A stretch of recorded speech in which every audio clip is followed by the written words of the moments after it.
want me to say something first?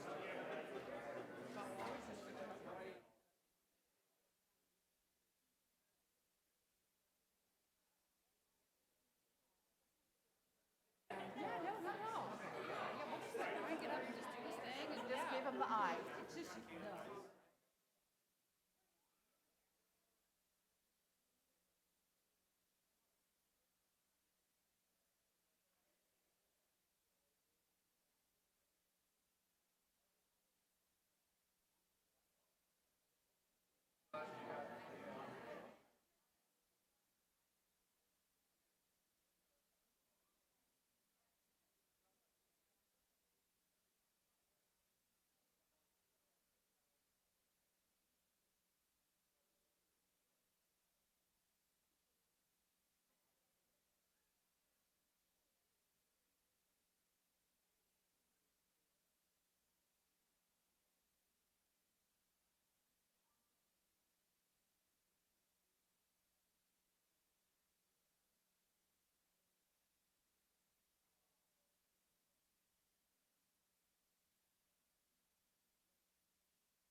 What are we presenting?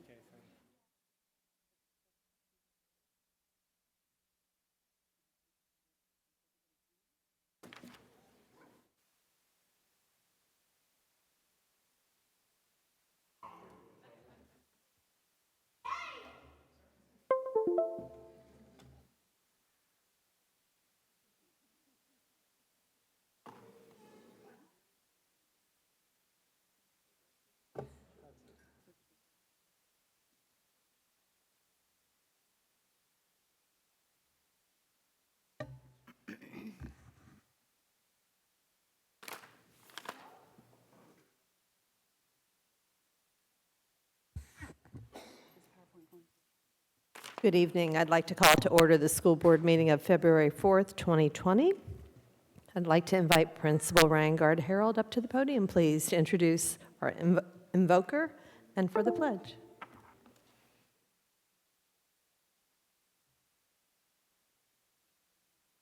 Thank you. Dr. Griffin and board members, it is my honor to introduce you to the subject of tonight's invocation and our pledge leader. Heroes come in many shapes and sizes. In our society, we often think of heroes as athletes, celebrities, or literal superheroes that we see on the big screen. This evening, I would like to introduce you to a real hero. Skylar Myers, please stand up. He is joined tonight by his mom, Ricky Myers. Dad couldn't be here tonight. Dad's out on business, but I'm sure he'd want to be here as well. Skylar Myers is a fifth grade student at Wilson Elementary School. Over the past few years, he has raised tens of thousands of dollars through the Kids Heart Challenge initiative, and there's a very special reason for that. This program is of great significance to Skylar, and we have a little video we'd like to show you why.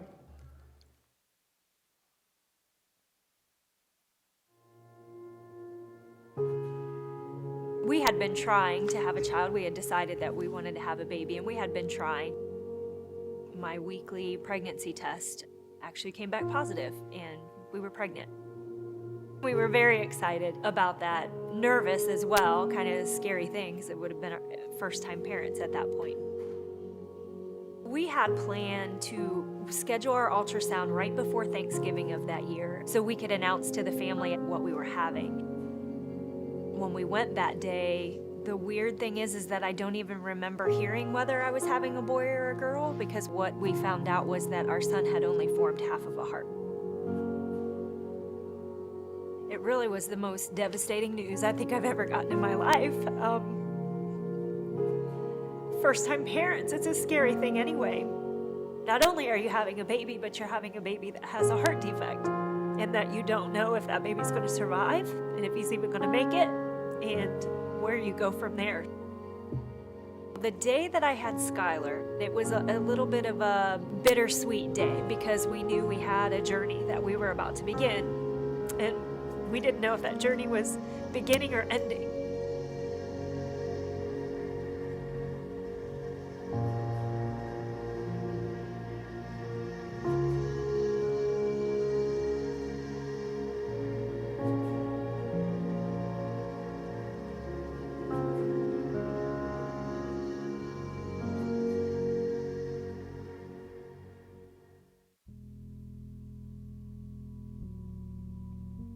I was being told there was not another procedure they could give him. It was literally the most helpless feeling I had ever had in anything, let alone being a mom, that I have this son that needs my help, and there was nothing that I could do for him.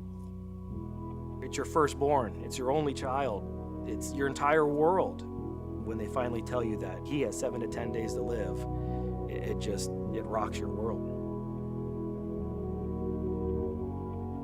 On day 6 that week, which was a Friday, our doctor came in, our surgeon came in. And then he says the words that, I'll remember the rest of my life, which is, we found a heart for your son, and we're gonna get on a plane and go get it tonight.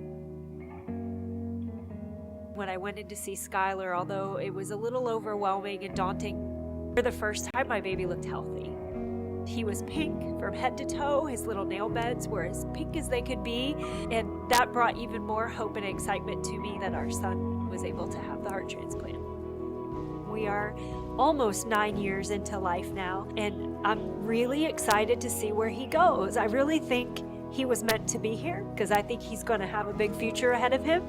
Really excited to get to see him graduate high school, go to college, and get married and have kids. If all of that happens, we will be more blessed than we could ever imagine. When we had to learn about what his heart defect was all about, we did that by reading pamphlets and information online that was provided by the American Heart Association. 20 years ago, these procedures didn't even exist. And so it's because of the work of the American Heart Association that all of this was even possible. Heart disease and heart issues can happen to anybody. There's a big misconception out there that heart disease or cardiac issues are only an older person's disease, and it's so not true. And our family is really the example of that. We appreciate and respect life because we almost didn't have it. Now that we have it, we want to take advantage of every minute that we have, and we enjoy every single day with him and make sure he lives life to the fullest.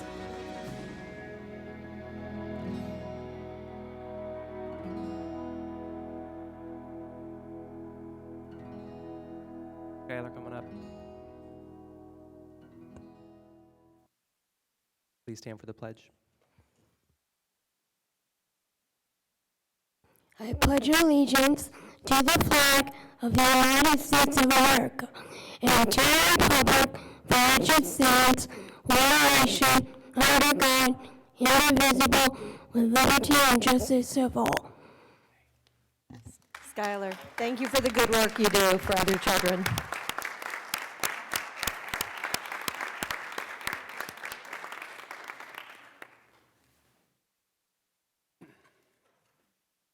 Thank you for all that you've done to help others, Skylar. Thank you for being here. Okay, we get to follow that. Most impressive. Let the record reflect that all school board members are in attendance, along with superintendent, school board attorney, and school board clerk. We have no one asking to be acknowledged this evening. Superintendent, do you have any agenda modifications?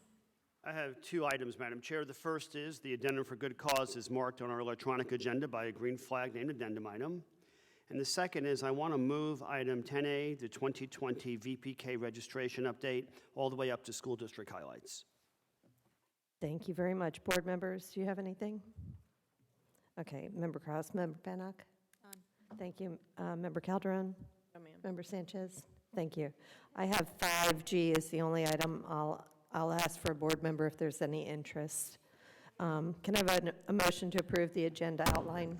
So moved. Thank you. Second. Any discussion? All in favor signify by saying aye. Aye. Motion passes. Thank you. Superintendent presentations, please. Let's head down. Thank you.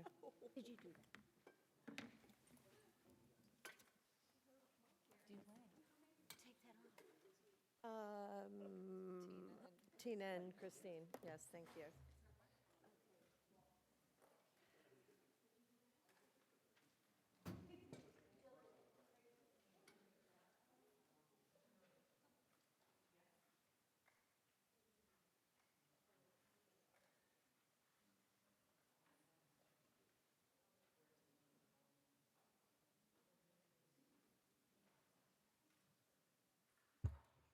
Good evening, Dr. Griffin, Ms. Almond, school board members. It's my privilege tonight to be here to present our Veteran of the Month, Mr. Claude Archie, United States Marine Corps.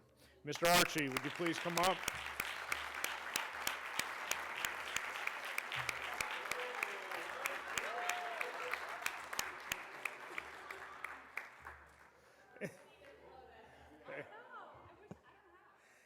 I have it on my desk and just tell people I know this guy.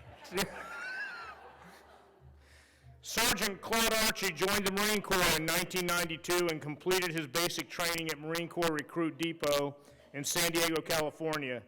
Upon completion of his basic introductory training, Lance Corporal Archie was stationed at Kanao Marine Corps Air Station in Hawaii and assigned to the 3rd Battalion, 3rd Marines, Kilo Company, 1st Infantry Platoon, where he served as a machine gunner for 2 years and deployed to Okinawa, Japan, as part of the Fast Reaction Force designed to provide support in the region in time of conflict.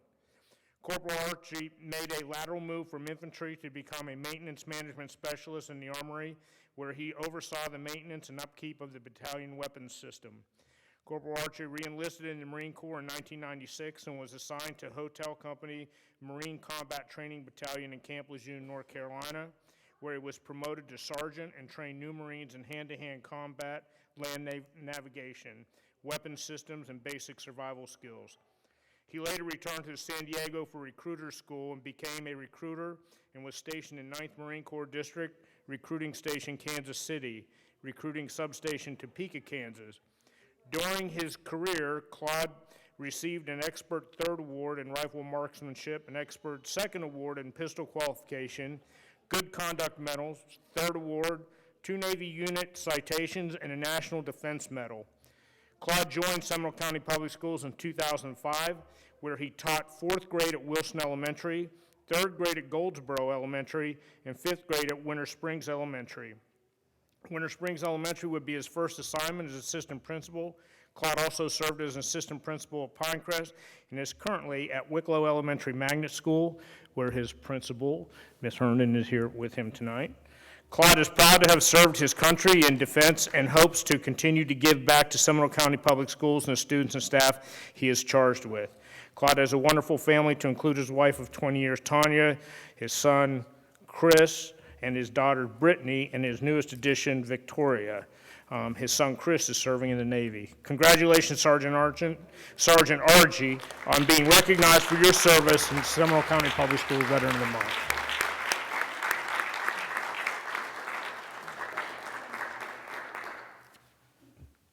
Dr. Griffin and board members, it is my privilege tonight to recognize a senior from Winter Springs High School who was recently named the Regeneron Science Talent Scholar. Please come up, Ronald Shue from Winter Springs High School. I'll tell you a little bit about it. Ronald was named one of the top 300 STEM seniors in the country as a Regeneron Science Talent Scholar. Ronald was selected from nearly 2,000 applicants. The Regeneron Science Talent Search, founded and produced by Society for Science and the Public, is the nation's oldest and most prestigious science and math competition for high school seniors. It recognizes and empowers promising young scientists in the U.S. who are creating the ideas and solutions that will address the world's most urgent challenges. Ronald was awarded this honor based on his exceptional research skills, commitment to academics, innovative thinking, and promise as an upcoming scientist. The award celebrates on a national stage his research project, and listen to this, you gotta get this right, combating stuttering via an empowered multimodal neural network based on facial and audio recognition data. Ronald, I started that when I was young, and I'm glad you're trying to finish the project for me now. As well as his strong academic history and insightful essays outlining his ideas for the future directions in science. Congratulations, senior from Winter Springs High School, Ronald Shue. Mr. Gaffney couldn't be here tonight. They'll have their curriculum night. Otherwise, he would have been here. Congratulations, Ronald.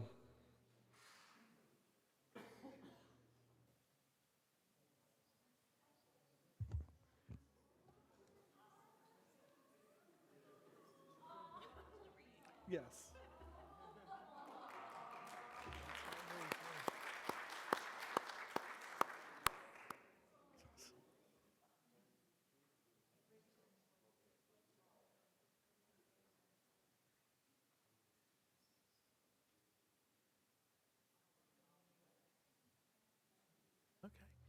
board members, and Dr. Griffin, I'm very excited tonight to introduce you to the newest member of the ePathways administrative team.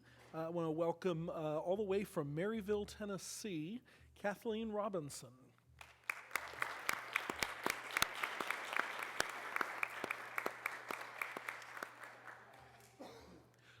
So Kathleen is returning to Seminole County. She's actually a graduate of Lake Brantley High School and has spent the last several years in Tennessee and again returning to us.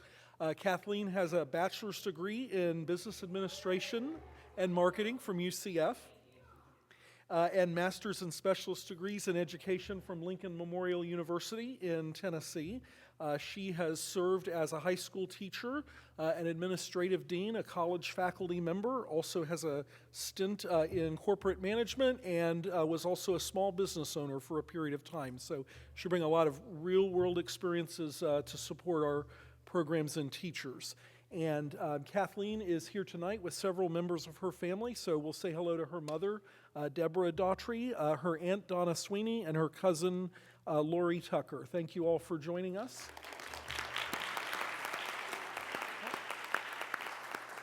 Kathleen's supervisor, Jill Fearley, is here as well, and Kathleen's husband and children are still in Tennessee wrapping up the school year, and they look forward to rejoining her this summer. Thank you.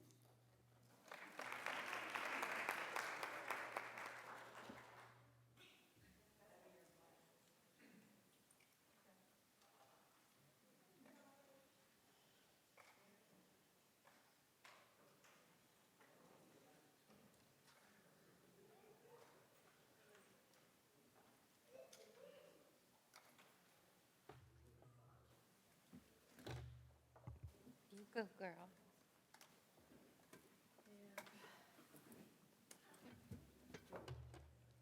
Welcome, Dr. Cummings. Thank you, Dr. We're Griffin. excited to hear about this. So, Dr. Griffin and board members, we have heard your request loud and clear for an online application and enrollment process to support the parents of our VPK students. As a result of your request, we've developed a process that does exactly that, while also creating an equitable opportunity for all students to enroll at the school of their choice. The first step of this lottery process is that parents must complete the online application through our Seminole County Public School online application process. The online application window will open at noon on March 1st and close at midnight on March 14th. Parents must have their VPK certificate at the time of application, as it is a part of the process. Applications received during the on-time application period, March 1st through the 14th, will be included in the lottery with equal opportunity. Applications will be processed the week of March 23rd, and parents will be notified of their placements via email during the week of March 30th. This timeline takes into account that we are closed for spring break from March 13th through March 20th. Step 2 of the process, once parents receive their confirmation of their placement, they will have 10 business days to accept or decline the seat. Those students placed on the wait list for their site of choice may remain on the wait list or withdraw their application and reapply for a different site. Step 3, they will complete the online enrollment form as directed on the Seminole County Public School website. This is the same form that every Seminole County Public Schools parent must complete to enroll their child in a Seminole County Public School. As a choice district, we will make every effort to ensure ongoing communication with parents and easy access through our new online application and enrollment process.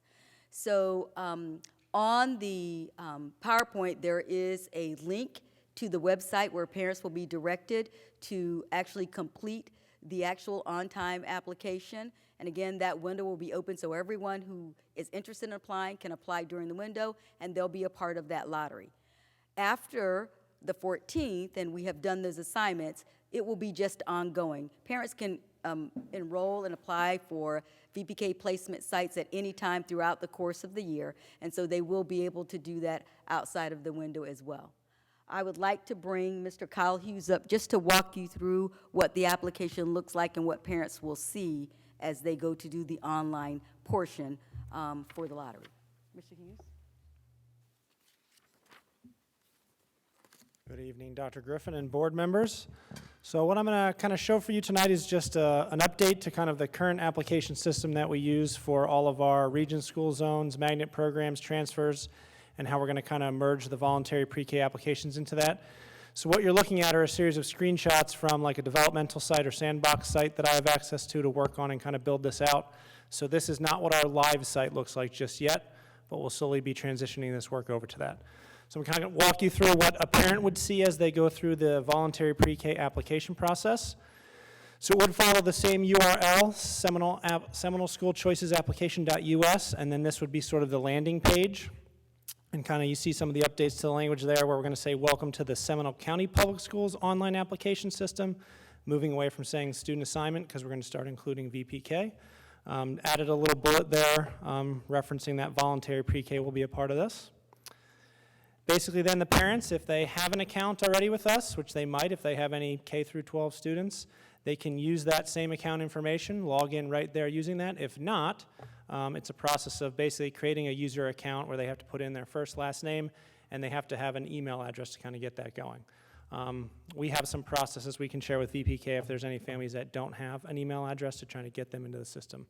You'll also notice at the top, just like our current application system, the ability to put it into multiple languages, whether that's on their phone or on their desktop computer or whatever. There's a lot of language features in there. So that will be a part of the system as well. Once the parents log in, they basically land on something called their dashboard. You can see I'm signed in as test. That's my test parent name. If you were to ever click back on dashboard, this is kind of the page you default to. And this is what it looks like if you ever go in and do an application for the first time. So I don't have any applications attached to my account. None of my students are in there. This is kind of what a family sees. They can select at this drop-down menu for the school year across 2 years, but we're just kind of showing you what we'll be doing for 2021 for VPK. And basically they would start a new application is what they would select.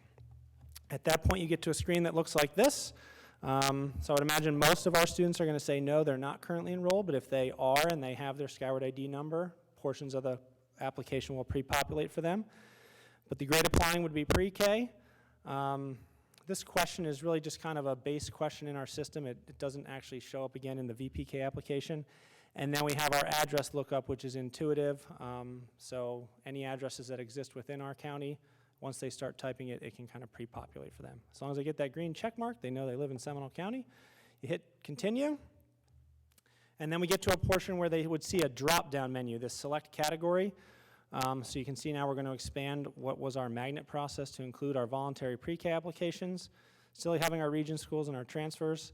And then ultimately in the future, we're probably going to take this out of the magnet process and move it into its own subsection. But that just takes some development hours on the end that kind of we don't have right now. So we're going to make this work within our system. And so that was kind of the language our team came up with to try and make that distinction. And having kind of gone through it, I think it'll be pretty clear for the families.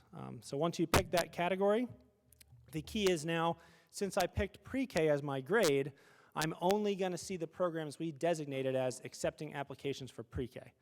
So you won't have someone picking pre-K and seeing like some Hamilton Magnet application.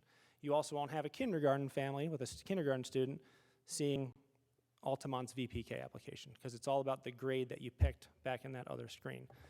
So this will eventually have that full list of all the VPK sites. I just kind of put one sample site in there. Again, just remember this is the sandbox site. If I were to pick that program, that's the one I want to apply for. I then get to the opportunity to begin my application. A lot of these features, again, are customizable within our system, such as requirements and policies. So I added what VPK shared as the information they would typically give to parents. So if they pop that open, that's going to be the things specific to doing VPK, not the policies and things associated with, school board policy 5120 or 5121. They would then basically be acknowledging that they agree with those policies, and they'll come back again at the end and acknowledge it with a signature. This is what it looks like then when the parent starts to fill out the application. I did kind of cut off the top portion, but it really was just the first name. You see last name, date of birth. You see the address kind of getting pulled in there. Series of questions that are, some we do kind of with all our application processes, and then others that are specific to VPK. If you kind of drop down all the way to the bottom at 1.23, you can see that, do you have your child's VPK certificate? Whether they answer yes or no, they actually will be able to continue the application, but hopefully they'll say yes, and if they say yes, that's when you'll see the drop down to choose your file and attach it. On the back end, the management of the system is if a parent said no, as you're processing the application, just like we do sometimes with maybe a pending move, we need documentation, the parent didn't attach it, that's when you can do your follow-up phone calls or emails and work to get those documents. But it is designed for the parent to be able to do it right in the application itself. Moving forward, they put in their family information. Kind of see I have my test name in there. And then we added the question about is any of the parents a full-time employee to make sure that we can prioritize that. And then they can put in their employee ID number and work site. If they don't work at a school, there is an option there to say non-school-based employee and still put their employee ID number in. Then we have a question about siblings, kind of retooling a little bit of this language to be very specific to, this needs to be a sibling also applying for VPK. You don't have a sibling in 3rd grade at this school. Again, we may still have families that type it in however they want, but at least the language is there. And then on the back end of the management side, they can kind of manage that and communicate with those families. So having our sibling question in there. And then again, showing that signature section specific to the policy language of VPK. Again, customizable, however we would like to do it, but that was kind of our initial starting point there. And then once the parent submits it, they get a little thank you message for submitting it, and you'll see down there that voluntary pre-K department. So again, our system was designed originally to be global for a lot of things for student assignment, so I'm adding a lot of little VPK contact language in there in different spots that'll pop up so that they'll know this was a VPK application, this is who we call with questions related to that, to try and mitigate any confusion for the families. And then also, once they do that, because we are embedding it into an existing process, we don't have to do any of that kind of back-end coding or anything, which might take a little longer.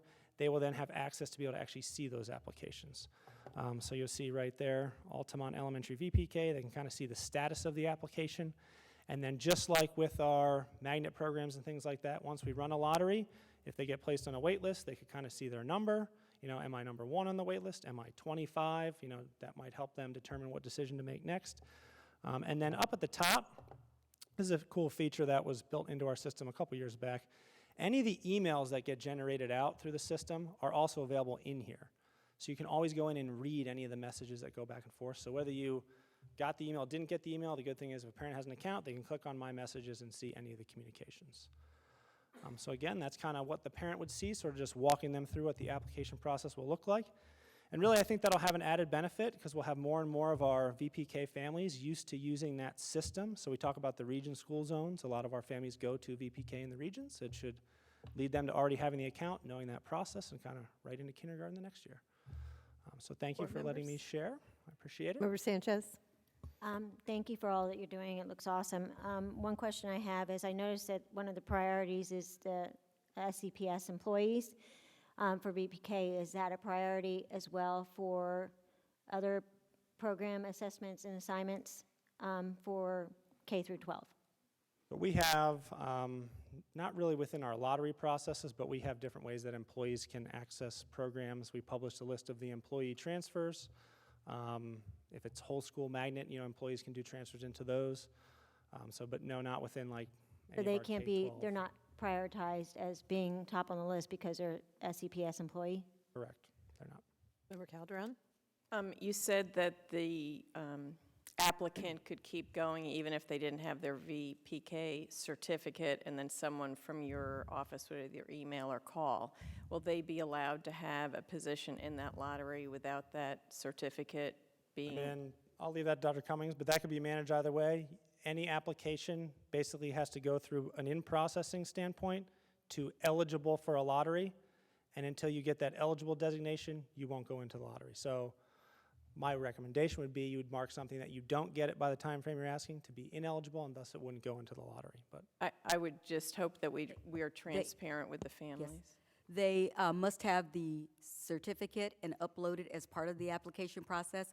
On the website now, we've encouraged parents to start applying for those VPK certificates through the Office of Early Correlation as early as January 1st, because that's not something that we control. So they do have to request that, and it takes up to 10 days. So we are saying to parents, apply for that now. And in our process, they have always had to come to the office with the VPK certificate in hand, so we don't then give a seat to someone who is basically, at that point, not necessarily eligible, as far as we know, via the VPK office. And I agree with that. I just want us to be transparent on our side. Like, I hope we have enough staff Yes. to reply to those that didn't have the certificate, let's say within 12 hours of a phone call or an email, that we are letting them know that just because it says thank you for applying, that it really doesn't mean they're applying until we get that certificate. So I want to make sure we have the manpower and womanpower to reach out. We can add that to our communication. It is not a part now of that application process. It's not an automatic message that goes back to parents. They go through the process. They don't get an opportunity to upload it if they don't check yes that they have it. But on the landing page, it clearly shares that you must have that certificate. And we say also in our flyers that are out that that is a part of the first initial application process, that you must have it. Member Krause? I just had a quick question. If a parent has all of the documents, all of the data that's needed to apply, would it be, I'm not quite sure how this lottery works, would it be to our benefit to list first choice, second choice?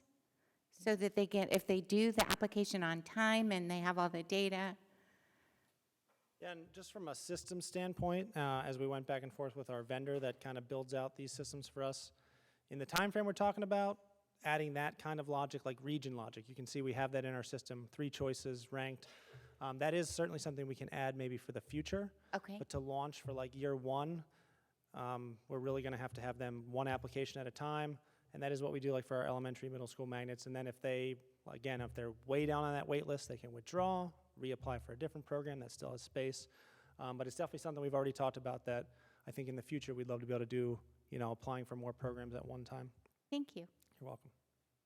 I have one more question. Thank you all for doing all this. It looks wonderful. But one question I have is, you had mentioned, Dr. Cummings, about flyers. Where are we posting these flyers to make sure that our students that don't have siblings in schools at SCPS, that they know that this process is going on? We will continue to follow our current process, which we always send flyers to the school, so we do send them home.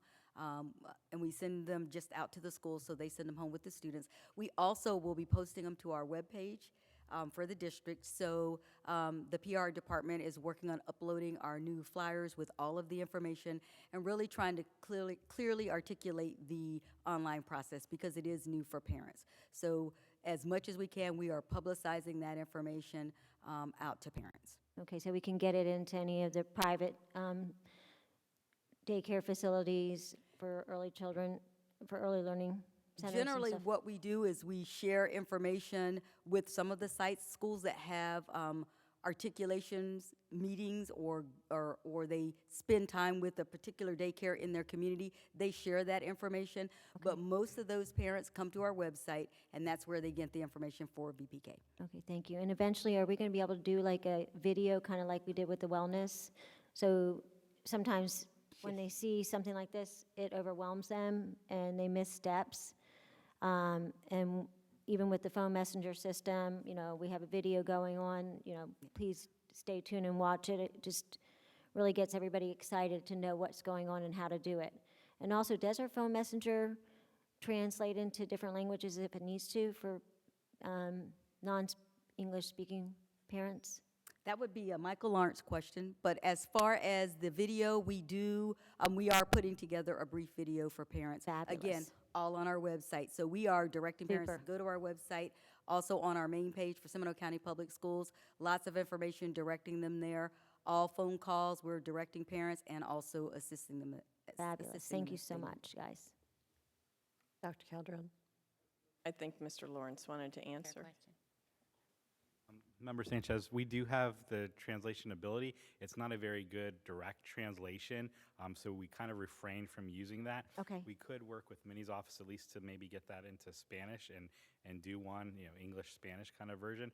But with the other languages, what we find is it's not an exact translation, therefore it ends up really being Right, the Google Translate is correct. not. And Right. it's similar to that. So as Dr. Cummings mentioned, we will have it up on the website on the slider. We will do a school messenger blast and email and phone blast, but again, that's only as good as the people that we already have in our system, and then doing other means necessary to get the word out. When we talk kindergarten registration, per your direction, we are going to be doing yard signs that will then drive them to the website as well and target that April 7th date to get the word out there further. At all our elementary schools will have those, as well as some of our other sites as well. So we are looking at some other means to market to also get to those areas and pockets that we can't get to easily. Wonderful. Thank you all so much. Dr. Calderon. Thank you, Madam Chair. I just wanted to take a moment to thank Dr. Harper and your team, especially Philippe, for creating this. I mean, it broke my heart when I saw a few years ago children and parents standing in the rain a mile long to try to register. This is the right thing to do for our families, and thank you for going above and beyond the call of duty to create this for our families. We appreciate it. Thank you. Dr. Cummings, I'm sure, as with any change, the board and I will receive some emails from parents. Who should we direct the emails to? This way, there's one person who answers the questions. Direct those emails to myself, Dr. Annalyn Jones, and Dr. Danielle Lemons, who are also in the audience.